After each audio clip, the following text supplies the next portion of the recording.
wabarakatuh. Jumpa lagi dengan pembelajaran IPA bersama saya Muhammad Sukamto, Guru IPA MTS Negeri 6 Hulu Sungai Selatan. Puji syukur kehadirat Allah Subhanahu wa taala, hari ini kita masih diberi kesehatan, sehat walafiat untuk bisa mengikuti pembelajaran IPA.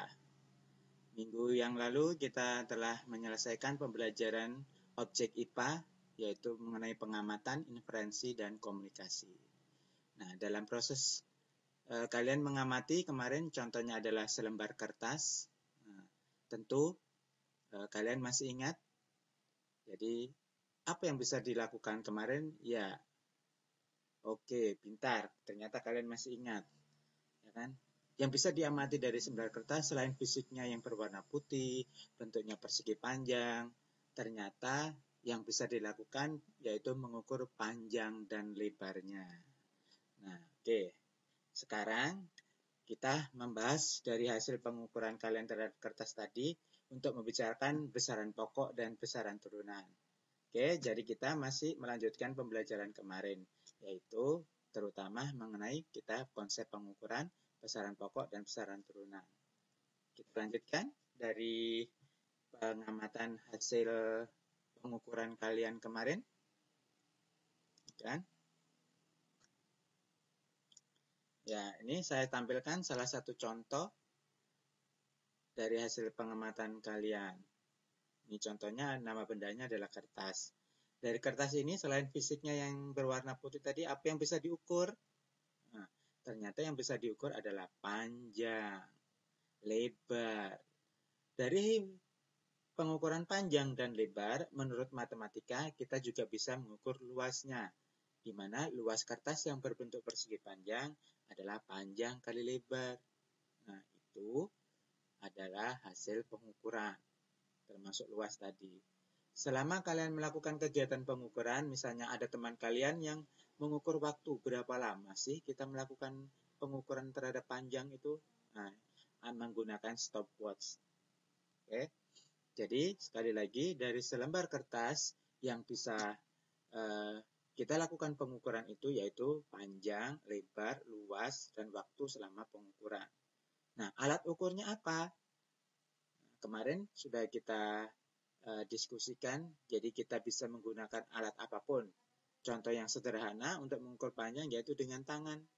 Nah, dari dua kelompok yang melakukan pengukuran dengan tangan ini hasilnya 2 kilan dan 2/4 kilan. Nah, hasilnya seperti ini. Bila menggunakan mistar atau penggaris, ternyata dua kelompok tersebut hasilnya sama, 33 cm. Nah, begitu juga untuk mengukur lebar. Ya kan? Bila dengan tangan, kelompok yang pertama 1,5 kilan, sedangkan untuk kelompok kedua yaitu 1/4 kilan.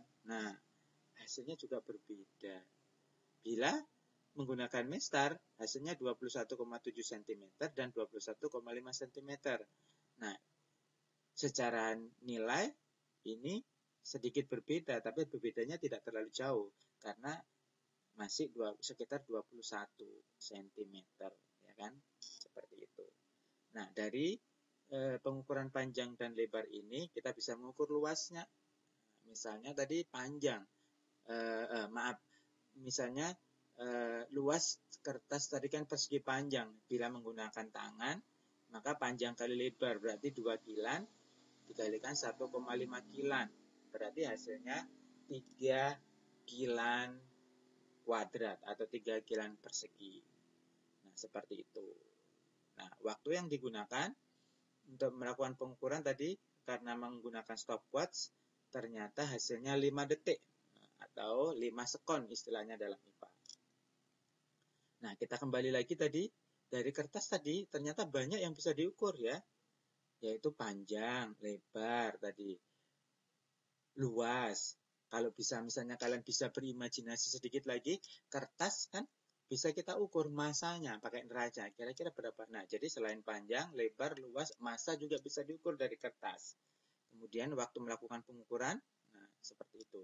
Jadi yang bisa diukur tadi panjang, lebar, luas, massa, waktu itu, ya kan? Yang diukur tadi itulah yang dinamakan besaran yang kita lakukan pengukuran ini. Sedangkan alat ukurnya tadi itu baik menggunakan tangan ya kan maupun alat lain misalnya mestar atau stopwatch atau dengan perhitungan matematika tadi, itulah alat pembandingnya. Nah, nanti alat ini dijadikan sebagai satuan.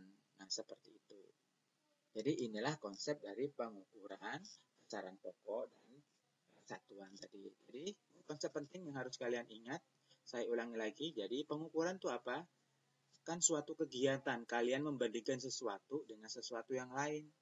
Nah, sesuatu yang diukur tadi, yang akan dibandingkan tadi, yang contohnya tadi panjang, lebar, massa, tadi luas, ya kan, waktu, itu loh yang dinamakan dengan besaran. Sedangkan alat yang digunakan untuk membandingkan tadi dinamakan satuan tadi. Misalnya kan tangan, alatnya tangan. Nah, satuannya nanti kilan, kan seperti itu. Nah, ada kilan, ada sentimeter, ya kan? Ada misalnya lagi tadi sekon, misalnya ada misalnya massa, ada kilogram, ada gram. Jadi kan banyak satuan itu. Nah, karena banyak, maka dikelompokkan menjadi dua, yaitu satuan baku dan satuan tidak baku. Kalau tangan tadi, ya kan, tangan kan setiap orang yang berbeda-beda. Bila hasil pengukuran yang dilakukan orang itu hasilnya berbeda-beda, dinamakan satuannya tidak baku. Sedangkan bila yang dilakukan berapa orang pun, bila hasilnya sama atau kurang lebih, perbedaannya tidak terlalu mencolok, nah itu karena alatnya sama, standar, maka dinamakan satuan baku. Jadi yang sudah resmi, bersifat internasional, bila dilakukan oleh beberapa orang pun hasilnya tentu tidak jauh berbeda. Jadi konsep ini yang harus kalian pahami. Nah, untuk mengerti tadi. Nah, sekarang kita lanjutkan tadi. Sekarang besaran pokok itu sendiri apa? Nah, besaran tadi kan bisa diukur. Contohnya panjang, massa, waktu, kuat arus, temperatur, atau suhu. Ini kan bisa diukur. Nah, jadi yang bisa diukur tadi secara internasional itu ditetapkan ada 7. Jadi ada 7 besaran yang secara internasional ditetapkan. Inilah yang dinamakan besaran pokok. Jadi kalian harus mengingat ini. Untuk besaran panjang, massa, waktu, kuat arus, dan suhu atau temperatur ini nanti di tingkat madrasah atau SMP ini kita sering gunakan. Sedangkan untuk yang 6 dan 7 mengenai kuat cahaya dan jumlah molekul nanti di tingkat SMA.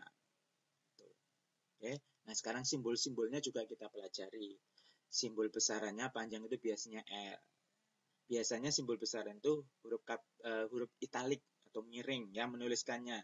Jadi panjang itu L, miring, massa M, waktu T kecil, kuat arus I besar, miring, ya kan, temperatur atau suhu T besar, kuat cahaya IV, dan jumlah molekul mole. Nah, ini adalah simbol besaran.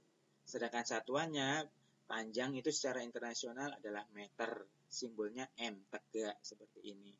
Sedangkan massa, satuannya kilogram, simbolnya kg. Sedangkan waktu, nah tadi sudah saya beri contoh kan, saya menyebutnya sekon. Jadi secara internasional itu sekon. Untuk detik ini kan bahasa Indonesia.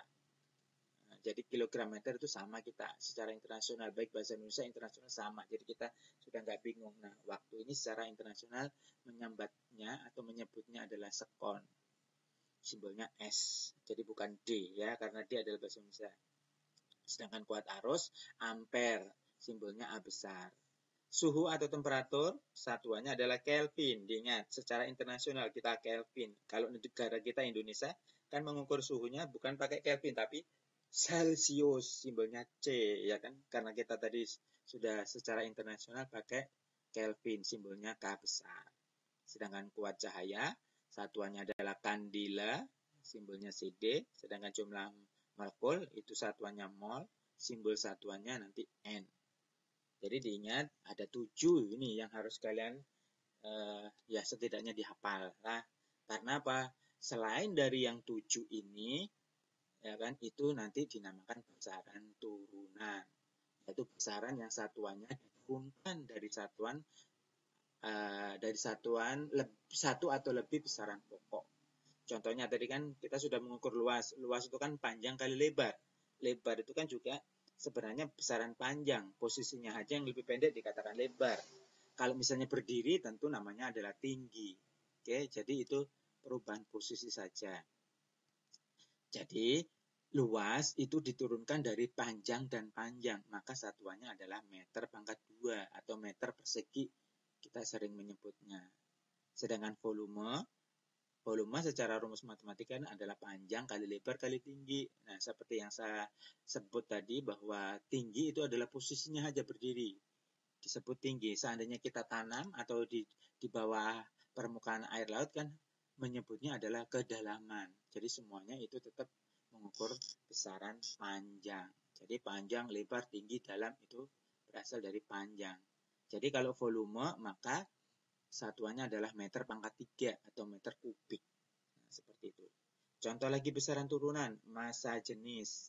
Secara matematika rumusnya massa jenis itu adalah massa dibagi volume. Massa tadi satuannya kilogram, sedangkan volume satuannya tadi meter pangkat 3. Jadi massa jenis secara internasional satuannya adalah kilogram per meter kubik. Nah, dan seterusnya. Jadi sekali lagi besaran turunan itu karena diturunkan dari besaran pokok tadi, jadi ada banyak sekali. Makanya supaya nggak bingung, kalian cukup mengingat yang 7 ini aja tadi. 7 ini kalian ingat bahwa bila tertulis di antara yang 7 ini dinamakan besaran pokok. Selain dari yang ada di tabel 7 ini, dinamakan besaran turunan. Jadi kan lebih mudah mengingat 7 atau yang banyak. Kalau saya pribadi suka menghafal yang sedikit daripada menghafal yang banyak. Jadi cukup 7 yang diingat tadi, yang besaran pokok. Pokoknya selain yang disebut di 7 itu, maka termasuk besaran turunan. Nanti kita bila mempelajari IPA lebih lanjut, nanti akan ketemu itu satuan-satuan besaran turunan itu. Nanti kita bicara gaya, ya kan, energi, kan, usaha, itu. Oke, tekanan, Pascal, dan lain sebagainya akan ketemu. Oke, jadi inilah yang harus kalian pahami. Untuk selanjutnya, kalian lebih bisa mengeksplor diri kalian dengan membaca beberapa literatur melalui buku PDF yang sudah saya bagikan. Oke, demikian penjelasan untuk mengenai besaran pokok dan besaran turunan. Semakin kalian banyak membaca, maka pengetahuan akan semakin bertambah. Oke, bisa berdiskusi kita nanti di grup. Saya akhiri sampai di sini. Wassalamualaikum warahmatullahi wabarakatuh.